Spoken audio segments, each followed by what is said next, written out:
Hi boys and girls, today we're going to be inspired by a post-impressionist, Vincent van Gogh, and he was inspired by some of the nature he saw where he lived. This book actually has pictures of some of the areas in southern France where Vincent would have maybe been inspired by.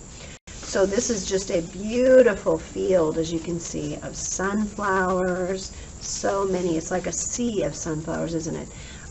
Here's a close-up of a sunflower. We're going to be doing more of a close-up of one and adding the petals and all the little things in the middle.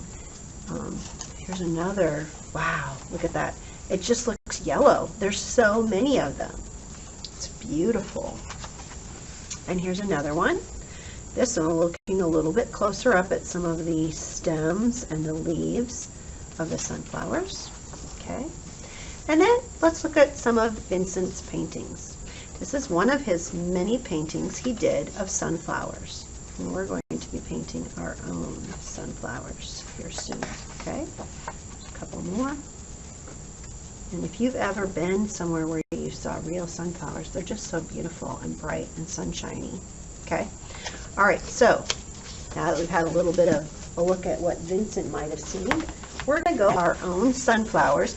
We're going to be using warm colors in the center, like this, and then we're going to do cool colors all around the background, okay? And then we're going to use oil pastels to draw the stem and the leaves. And in your oil pastels, you can hopefully you can find more than one green. I think there's like 3 greens in here. There's a light green, a medium green, and a super dark green. There's even a mossy colored green in here, okay? You can use any of those. I think I'm going to use the medium green just to draw my stem. I want you to start in the middle of your paper because we want to have room for our big sunflower up here, and we want to have a fairly decent stem here. So we're going to just start in the middle, in the very center, and you can do like a wavy line. You could do a straight line. I'm going to make mine mostly straight, but with just a little bit of waviness.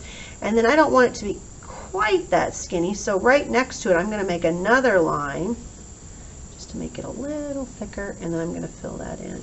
I don't want it to be really thick though, because if you remember looking at those pictures, this is a good thickness, I think. Okay, now for the leaves, I'm just going to have this come out in a couple of places, maybe like a curved line like this, and thicken that just a teeny bit more too.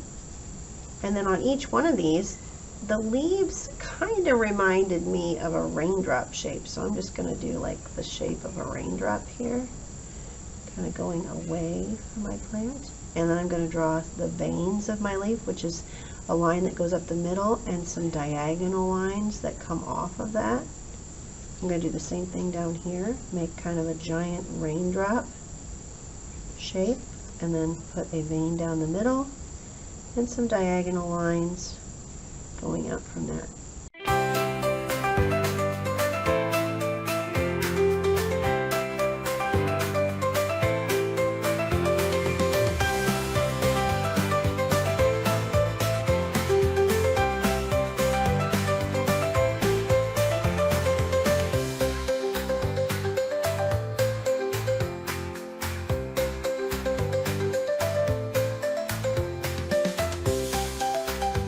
So you will be sharing paint at your table.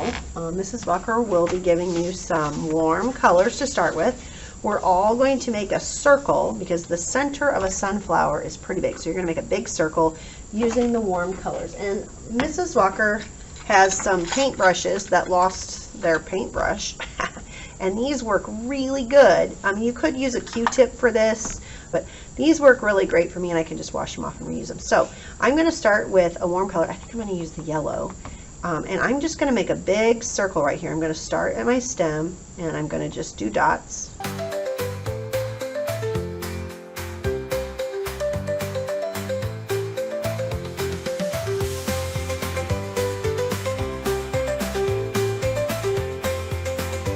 We're going to put this away. Mrs. Walker will have you put those in a little bucket of soapy water to soak. And then we're all going to be using a paintbrush for the petals, okay? And we're not going to paint the petals, we're going to stamp the petals. So you're going to take your paintbrush and get some yellow on it, maybe some white and yellow. I think I want to lighten mine up a little bit. Some yellow or some white and yellow, oops, whichever color you think looks good. And then you're going to take this and you're going to stamp it on here. So you're going to stamp it like this, going out, like that. Each time you stamp it, it makes another petal. Okay, now mine aren't very pointy here. I wonder if this would look better if I stamped it the other way. What do you think?